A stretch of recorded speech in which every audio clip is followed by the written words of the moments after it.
Okay, थोड़ा सा net का इशू हो गया था। ठीक है, तो हम लोग दोबारा से चालू कर रहे हैं।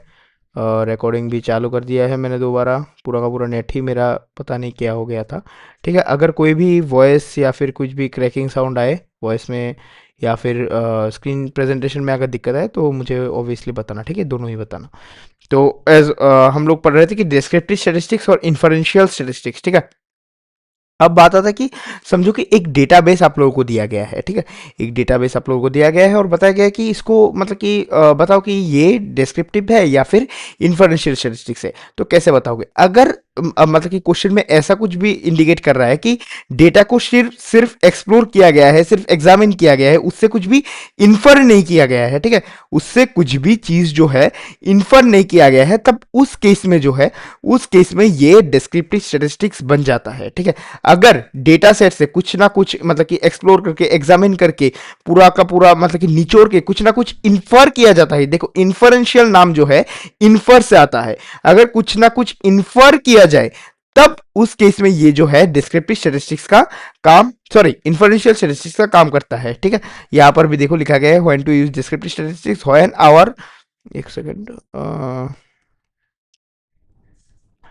when our main objective is just to explore the data set। अगर हम सिर्फ डिस्क्रिप्शन और समराइजेशन में इंटरेस्टेड है तभी हम लोग डिस्क्रिप्टिव स्टेट्स को यूज करेंगे या फिर डिस्क्रिप्टिव स्टेट्स कहेंगे। फिर आता है when to use inferential statistics। यहाँ पे आता है drawing conclusions from data set। ठीक है, drawing conclusions from data set is called inferential data set। possibility of chance also arises। फिर आता है इन्फरेंस या फिर डेटा से कुछ ना यहाँ पर वो इन्फरेंशियल जो है वो इन्फरेंस से आता है। और इन्फरेंस का मतलब होता है डेटा से कुछ ना कुछ इन्फर करना या फिर कुछ ना कुछ इंफॉर्मेशन निकालना। इन्फर का और एक मतलब कि सिनोनिम भी आप कह सकते हो, डेटा से कुछ ना कुछ इंफॉर्मेशन निकालना को हम लोग इन्फर कह सकते हैं। फिर आते हैं हमारे पास पॉपुलेशन और सैंपल। पॉपुलेशन और सैंपल मैथमेटिकल टर्म में हम लोग वीक 3 और 4 में जाके पढ़ेंगे। ठीक है, लेकिन यहां पर हम लोग ग्राफिकल रिप्रेजेंटेशन देख रहे हैं। सोचो कि एक हॉस्पिटल दिया गया है, एक हॉस्पिटल को डेटा हमसे मतलब कि बोला गया कि एक हॉस्पिटल का डेटा लो और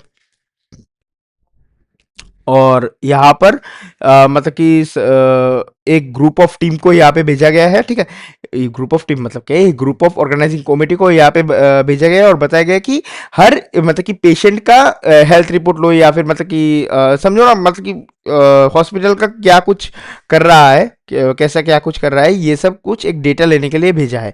तब ऑब्वियसली वो जो टीम को भेजा गया है वो टीम हर एक मेंबर जाके तो हर एक पेशेंट से तो पूछेगा नहीं कि भैया आपका ट्रीटमेंट कैसा चल रहा है, हाइजीन कैसा चल रहा, मतलब कि हाइजीन कैसा है हॉस्पिटल का। हर एक पेशेंट से तो जाके नहीं पूछेंगे। वो जो टीम है वो एक ग्रुप ऑफ पेशेंट को आइडेंटिफाई करके इसको मतलब कि छानेंगे, फिल्टर आउट करेंगे। ठीक है, तो वो ग्रुप ये है। ठीक है, तो वो ग्रुप से जो भी डेटा मिलेगा उसको ही एवरेज डाटा बोलकर पूरा का पूरा हॉस्पिटल का बताया जाएगा। ठीक है, तो वो जो ग्रुप ऑफ पेशेंट है जिसे मतलब कि जो एक्सट्रैक्ट किया गया है पूरा का पूरा हॉस्पिटल से, ऐसा नहीं है कि बाहर के हॉस्पिटल से लेके आ गया है वो ग्रुप ऑफ पेशेंट या फिर कोई भी आर्बिट्री इंसान, ऐसा कुछ भी नहीं है। वो ग्रुप ऑफ इंसान जो पेशेंट्स जो उसी हॉस्पिटल से इन्फर किया गया है, जो उसी हॉस्पिटल का ऑनगोइंग पेशेंट है, उसको हम लोग सैंपल कहेंगे और जो हॉस्पिटल है उसको हम लोग पॉपुलेशन कहेंगे। एक बात ध्यान में रखना, आप लोग अगर मैथ्स का लेक्चर करोगे तो यहाँ पर हमने सबसेट और सेट के बारे में पढ़ा था। ठीक है, तो यहाँ पर भी सबसेट के बारे में आ रहा है। सैंपल जो है वो पॉपुलेशन का सबसेट है। मैथ्स में मैंने ऑलरेडी पढ़ाऊंगा, एज ऑलरेडी मैंने पढ़ा ही दिया। ठीक है, रिकॉर्डिंग तो ऑलमोस्ट हो ही चुका है, तो वो वाले में मैंने ऑलरेडी पढ़ा दिया है, तो वहां से सबसेट का बारे में देख लेना अगर नहीं पता है तो। ठीक है, तो sample is a subset of population, ये चीज ध्यान रखना। और sample must be representative of population. इस चीज का मतलब क्या है? अगर समझो कि एक जी नाम का एक हॉस्पिटल है। ठीक है, एक जी नाम का एक हॉस्पिटल के बारे में गवर्नमेंट ने बोला कि जाके डेटा लो, जाके क्या कुछ इसका हॉस्पिटल का परफॉर्मेंस कैसा है ऐसा डेटा लो।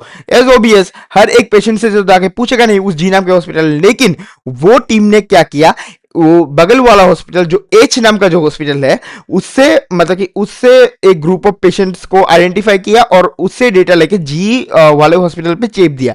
ऐसा तो नहीं हो सकता। तो इसलिए जिस पॉपुलेशन के बारे में बात किया जा रहा है, उसी पॉपुलेशन सॉरी उसी पॉपुलेशन का रिप्रेजेंटेटिव जो है सैंपल होना चाहिए। ठीक है, दोनों के बीच में रिलेशन होना चाहिए। फिर यही आता है descriptive can be perform on both sample and population. और फिर आता है inferential can be performed on only sample data set. ठीक है, ये दोनों पॉइंट्स जो है, ये दोनों पॉइंट्स ध्यान में रखना, बहुत ही काम के हैं। ठीक है, फिर आता है डेटा। डेटा एक्चुअली दो टाइप का है, बेसिकली डेटा दो टाइप का ही है, एक है अनस्ट्रक्चर्ड डाटा और दूसरा है स्ट्रक्चर्ड डाटा। समझो कि अनस्ट्रक्चर्ड डाटा मतलब कि बहुत ही अनस्ट्रक्चर्ड मैनर में जो डाटा है, अगर हम लोग डेफिनेशन भी देखेंगे, data which is not in pre defined manner, मतलब कि कोई भी स्ट्रक्चर नहीं है, डेटा टेबुलेटेड फॉर्म में नहीं है, कोई भी मतलब कि नेम के कॉलम में नेम के साथ एज भी है, फोन नंबर भी है, आधार नंबर भी है, आधार नंबर के कॉलम में फोन नंबर, फोन नंबर के कॉलम में आधार नंबर। ठीक है, बहुत ज्यादा मतलब कि खिचड़ी पका हुआ है, जो हम लोग हिंदी में बोलते हैं खिचड़ी पका हुआ है, उस टाइप का अगर डेटा है तो उसको हम लोग अनस्ट्रक्चर्ड डेटा कहेंगे। ठीक है, डेटा जो स्ट्रक्चर्ड नहीं है, डेटा जो स्ट्रक्चर नहीं है। और स्ट्रक्चर डाटा मतलब कि data which is in pre defined manner, और प्री डिफाइंड मैनर का मतलब है बहुत ही टेबुलेटेड फॉर्म में, सुंदर सा, मतलब कि एक बार देखते ही पता चल जाएगा कि डेटा किस किस बारे में डेटा है, और मतलब कि किस कॉलम किसके लिए है। नेम के कॉलम में सिर्फ नेम ही, एज के कॉलम में सिर्फ एज ही, फोन नंबर एड्रेस के कॉलम में जो जो रेस्पेक्टिव कॉलम्स है, उसी रेस्पेक्टिव चीजों को ही उसी डेटा में डाला गया है, उसी को हम लोग स्ट्रक्चर्ड डेटा कहेंगे। ठीक है, डेटा जो स्ट्रक्चर्ड है ऑब्वियसली। फिर आते हैं हम लोग वेरिएबल्स एंड केसेस, और इसको हम लोग ऑब्जर्वेशन भी कह सकते हैं। वेरिएबल्स जो डेटा वेरी करता है, a unit from which data are collected. Actually आज मैंने वेरिएबल्स और केसेस समझाने के लिए टेबल नहीं लाया हूं। ठीक है, वीक 2 में भी जरूरत पड़ता है, मैं वीक 2 वाले क्लास पे। ठीक है, अगर मैं भूल जाऊं तो मेरे को वो कर देना एक बार, क्या बोलते हैं इसको, रिमाइंडर दे देना कि भैया आपने बोला था कि वेरिएबल्स एंड केसेस आप डेप्थ में जाके समझाओगे। वेरिएबल्स ऑफ केसेस समझाने के लिए 10 मिनट लगता है, वो मैं आज करा देता, लेकिन मैं आज गलती से टेबल लाना भूल गया। एक टेबल चाहिए होगा वेरिएबल्स एंड केसेस समझाने के लिए, तो आप अगर उस दिन बोलोगे तो मैं उस दिन समझा दूंगा, वीक 2 वाले क्लास के दिन। ठीक है, तो अब बस ये चीज याद रखना कि row represent cases, column represent variable. अगर समझ में ना आए तो कोई बात नहीं, मैं अगले वाले स्टैटिस्टिक्स के क्लास में मैं आप लोगों को समझा दूंगा। ठीक है, फिर आता है डेटा। डेटा फर्दर क्लासिफाई किया गया है कैटेगोरिकल और न्यूमेरिकल वेरिएबल में। कैटेगोरिकल वेरिएबल क्या है?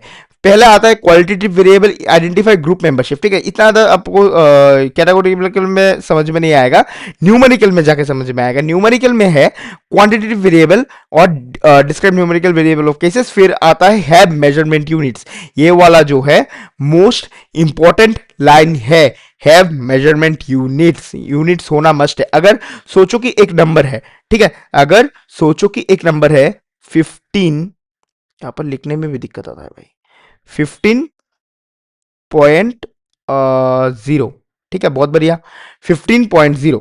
अब बात आता है कि 15.0 जो है वो क्वालिटेटिव वेरिएबल भी हो सकता है, numerical sorry I mean categorical variable भी हो सकता है और न्यूमेरिकल वेरिएबल भी हो सकता है। ठीक है, अब इसको हम लोग आइडेंटिफाई कैसे करेंगे? इस केस में इसको हम लोग कैटेगोरिकल वेरिएबल कह सकते हैं बेस्ड ऑन मतलब कि कौन से कॉलम, कौन से ग्रुप में जाके ये चीज बैठ रहा है। लेकिन अगर इस वाले डेटा के पीछे सेंटीमीटर, मीटर, मैं मीटर ही लिख देता हूं, इस वाले डेटा के पीछे सेंटीमीटर, मीटर, वाट, किलोग्राम, ग्राम, डेसीलीटर, मिलीलीटर, कुछ भी मेजरमेंट यूनिट अगर पीछे आ जाए, तब तो ये डेटा जो है श्योर शॉर्ट न्यूमेरिकल वेरिएबल है। ठीक है, वो वाला डेटा जो है श्योर शॉर्ट न्यूमेरिकल वेरिएबल है, ये चीज ध्यान में रखना। ठीक है, और न्यूमेरिकल वेरिएबल ऑब्वियसली एक न्यूमेरिकल डेटा ही होगा, और इसमें मस्ट है यूनिट्स होना जो है वो मस्ट है, ये चीज भी ध्यान में रखना। ठीक है, फिर वाटर मेजरमेंट यूनिट्स, ये सब चीज आप लोग बचपन से पढ़ते आ रहे हैं। हाइट के लिए सेंटीमीटर या फिर इंच, वेट के लिए किलोग्राम या फिर ग्राम, बॉडी टेम्परेचर के लिए फ़ारेनहाइट, केल्विन या फिर सेल्सियस। ठीक है, एंड सो ऑन। फिर आता है न्यूमेरिकल वेरिएबल। न्यूमेरिकल वेरिएबल को हम लोगों ने फर्दर क्लासिफाई किया है डिस्क्रीट और कॉन्टिन्यूअस में। पहले हम लोग डिस्क्रीट और कॉन्टिन्यूअस समझ लेते हैं। अगर हम लोग बचपन में मैथ्स में, एक्चुअली मैथ्स जो है स्टैटिस्टिक्स का ही पार्ट है, सॉरी स्टैटिस्टिक्स जो है मैथ्स का ही पार्ट है, ठीक है। हम लोगों ने बचपन में पढ़ा है कि हम लोगों ने बार ग्राफ देखा है, और बार ग्राफ में हम लोगों ने दो टाइप का डाटा एंट्रीज देखा है, जो मतलब कि क्वेश्चन में ही दिया गया होता होता है। एक टाइप का डेटा ग्राफ मतलब कि डेटा होता है कि एकदम एग्जैक्ट वैल्यू दिया जाए, 50 40 जैसे कि एज 50 40 60 70 75, एक एग्जैक्ट वैल्यू दिया जाए। और दूसरा टाइप का बार ग्राफ का डेटा हम लोगों ने देखा है कि मतलब कि एक इंटरवल दिया जाए, सिर्फ एक इंटरवल का बात कर रहा है। अगर उस टाइप का डेटा इंटरवल होता है, ठीक है, मतलब कि जैसे कि 10 to 20, 20 to 30, 30 to 40, एक इंटरवल के बारे में हम लोग बात कर रहे हैं, तो उस केस में वो इंटरवल वाला जो है, वो कॉन्टिन्यूअस न्यूमेरिकल वेरिएबल बन जाता है। और जो एग्जैक्ट डेटा मैंने बोला था, ठीक है, ओके ओके ओके ओके, ठीक है। तो जो एग्जैक्ट डेटा, जो एज 50 40 60 जो बारग्राफ में आप लोग देखते हो, तो वो जो एग्जैक्ट डेटा है उसको हम लोग डिस्क्रीट वेरिएबल बोलते हैं, ठीक है। फिर आता है डेटा को हम लोग ने फर्दर क्लासिफाई किया। कितने टाइप्स में क्लासिफाई किया? दो टाइप्स में क्लासिफाई किया। एक है क्रॉस सेक्शनल डाटा, एक है टाइम सीरीज डाटा। मैं इसको ब्रीफ में जाके समझाता हूं, ठीक है। एक खाली पेज तो था।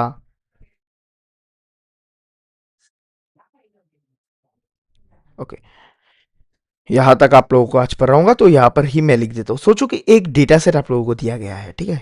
एक एग्जांपल मैं दे रहा हूं, और इसमें एक टाइम पीरियड है जो है 2000, ठीक है, सन 2000, सन 2000 का बात यहां पर कर रहा है, ठीक है। बहुत बढ़िया। तो यहां पर जो है, अगर पूरा का पूरा डेटा सेट में, अगर पूरा का पूरा डेटा सेट में सिर्फ टाइम पीरियड जो है, यहां पे देख सकते हो, टाइम पीरियड जो है वो अगर कांस्टेंट है, तब इस केस में जो है ये क्रॉस सेक्शनल डाटा बन जाता है, ठीक है। ये टाइम पीरियड अगर कांस्टेंट है पूरा का पूरा डेटा सेट में, तब ये जो है क्रॉस सेक्शनल डेटा बन जाता है। लेकिन अगर टाइम पीरियड जो है, अगर सोचो कि 2000 टू 2001, 2000, राइटिंग थोड़ा सा गंदी होगा, ठीक है, थोड़ा सा मैनेज कर लेना, क्योंकि मेरा राइटिंग पैड जो है इसके साथ क्यों नहीं, पता नहीं क्यों अपडेट के बाद कनेक्ट नहीं हो रहा है, ठीक है। तो अगर ऐसा कुछ भी है, मतलब कि वेरिएबल टाइम पीरियड है, from and to time period है, ठीक है, from and to time period है, 2000, from 2000 to 2001, from 2001 to 2002, from 2010 to 2020, अगर ऐसा कुछ भी सीन बन रहा है, तब इस केस में ये जो है टाइम सीरीज डेटा बन जाएगा। अगर टाइम सीरीज डेटा और क्रॉस सेक्शनल डेटा का अगर डेफिनेशन पढ़ने जाओगे, तब तो भाई बहुत ज्यादा कंफ्यूज हो जाओगे, ठीक है। लेकिन मतलब कि जो, मतलब कि मैं एकदम प्रैक्टिकल सा कुछ दिखा रहा हूँ, ठीक है, मैं एकदम प्रैक्टिकलिटी पे उतर आया, मतलब कि जिस मेथड से आपका क्वेश्चन बने, ठीक है। क्योंकि वी क्वालिफायर, री अटेम्प्ट क्वालिफायर, ये सब चीज़ों में अगर क्विज टू का हम लोग बात करें, तो इन इन सब चीज़ों में टाइम सीरीज डाटा और क्रॉस सेक्शनल डेटा से उठकर एकदम साफ साफ क्वेश्चन आते हैं। एटलीस्ट दो क्वेश्चन आते ही आते हैं, आप लोगों ने भी इस बार पेपर में देखा ही होगा, ठीक है।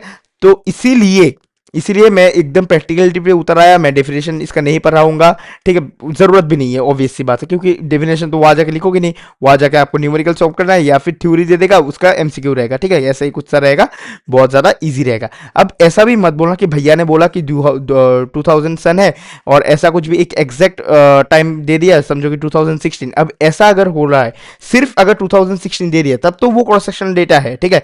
अगर ऐसा कुछ बन रहा है कि मई 2025 टू जून 2025, यहां पर भी देखो, यहां पर भी टाइम पीरियड जो है वो कांस्टेंट नहीं है, टाइम पीरियड में फ्रॉम टू है, ठीक है, फ्रॉम टू है, फ्रॉम मई 2025 टू जून 2025, यहां पर भी फ्रॉम टू है। तो इस केस में ये भी टाइम सीरीज डेटा बन जाएगा। अगर ऐसा भी केस हो कि आज का डेट क्या है, 6 नवंबर 10 बजे से लेके 6 नवंबर 11 बजे 2025, ठीक है, इस केस में भी ये टाइम सीरीज डेटा बनेगा।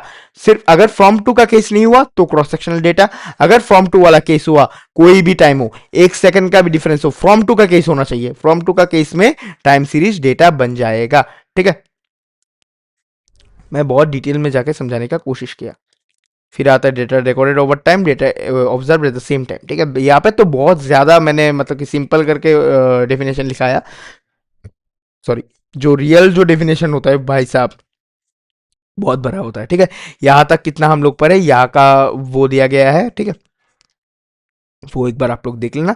फिर हम लोग एकदम लास्ट टॉपिक पे आ चुके हैं, जो है स्केल ऑफ मेजरमेंट, ठीक है। Scale of measurement, nominal, ordinal, interval और रेशियो क्या होता है, ठीक है। नॉमिनल, पहले हम लोग एक बार नॉमिनल का ही हम लोगों को पढ़ना पड़ेगा, नॉमिनल और इंटरवल का हम लोगों को डेफिनेशन पढ़ना पड़ेगा समझने के लिए, बाकी का हम लोग ऐसे ही समझ जाएंगे, ठीक है। नॉमिनल आता है variable consist of label names and use to identify. एक सेकंड में एक बार देख लेता हूँ कि मेरा रिकॉर्डिंग चल रहा है कि नहीं चल रहा है।